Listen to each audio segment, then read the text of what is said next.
Hello friends, this is Dharmendra and welcome to Deviant Family. Cell the unit of life का आज ये 7वां lecture है बच्चों। क्वेश्चन की जो सीरीज हमने स्टार्ट की है डेली डोज, उसका ये 7वां लेक्चर है। तो चलिए स्टार्ट करते हैं आज का पहला क्वेश्चन बच्चों।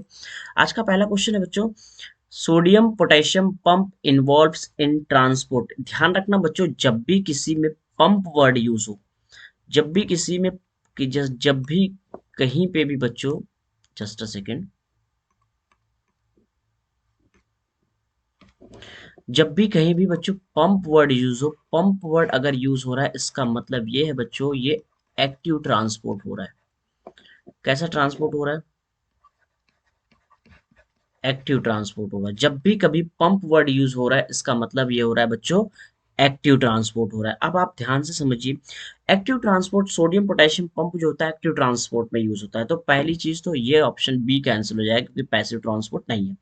अब आता है, तीन ऑप्शन बचते हैं। एक ऑप्शन है डाउन हिल, एक ऑप्शन है अप हिल, एक है अलोंग द कॉन्सेंट्रेशन ग्रेडियंट। बच्चों अगर हम प्रोटीन्स की बात करें, प्रोटीन्स जो होती हैं ये दो टाइप की हो सकती हैं एक्चुअली, कुछ चैनल और एक होती है पंप। ये जो होता है बच्चों बेसिकली, ये इनकी बात करें, ये होते हैं बेसिकली एक्टिव ट्रांसपोर्ट, हेल्प करते हैं। और ये जो होती हैं बच्चों वो हेल्प करती हैं पैसिव ट्रांसपोर्ट्स में, right. Facilitated diffusion basically help करती हैं। तो इसमें भी कोई किसी भी एंजाइम्स की रिक्वायरमेंट नहीं होती, इसमें कोई एंजाइम की रिक्वायरमेंट नहीं होती, इसमें एंजाइम की रिक्वायरमेंट होती है बच्चों। ये जो होता है अलोंग द कॉन्सेंट्रेशन ग्रेडियंट होता है, और ये होता है अगेंस्ट द कॉन्सेंट्रेशन ग्रेडियंट। ये अलोंग द कॉन्सेंट्रेशन ग्रेडियंट होता है बच्चों, ये अगेंस्ट द कॉन्सेंट्रेशन ग्रेडियंट होता है।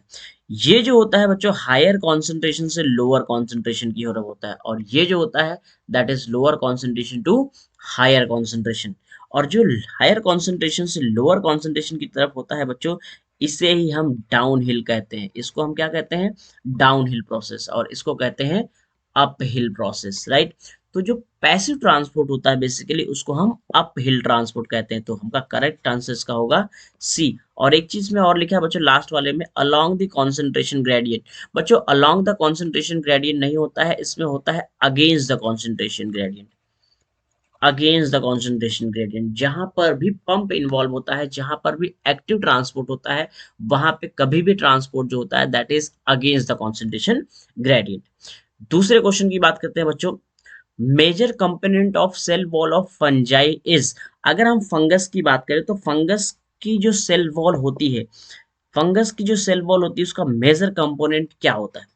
फंगस के सेल वॉल जो होती है बच्चों, फंगस में सेल वॉल प्रेजेंट होती है। और फंगस की जो सेल वॉल होती है वो नॉन सेलुलोजिक होती है। कैसी होती है बच्चों? नॉन सेलुलोजिक होती है। और दूसरी पॉलीसेकेराइड की बनी होती है। किसकी बनी होती है? पॉलीसेकेराइड। और वो जो पॉलीसेकेराइड होता है बच्चों that is known as chitin, उसको कहते हैं काइटिन। तो इसका करेक्ट ऑप्शन हो जाएगा बच्चों chitin, right. Pectin, cellulose, silica. Correct option हो जाएगा option number D, right. Next question पे आते हैं बच्चों। अगला क्वेश्चन पूछा है, as the polar polar molecule can not pass through non polar bilayer. Actually बच्चों हम लिपिड की बाइलेयर की बात करते हैं, तो लिपिड की बाइलेयर इस तरीके से होती है, इस तरीके से लिपिड की बाइलेयर होती है।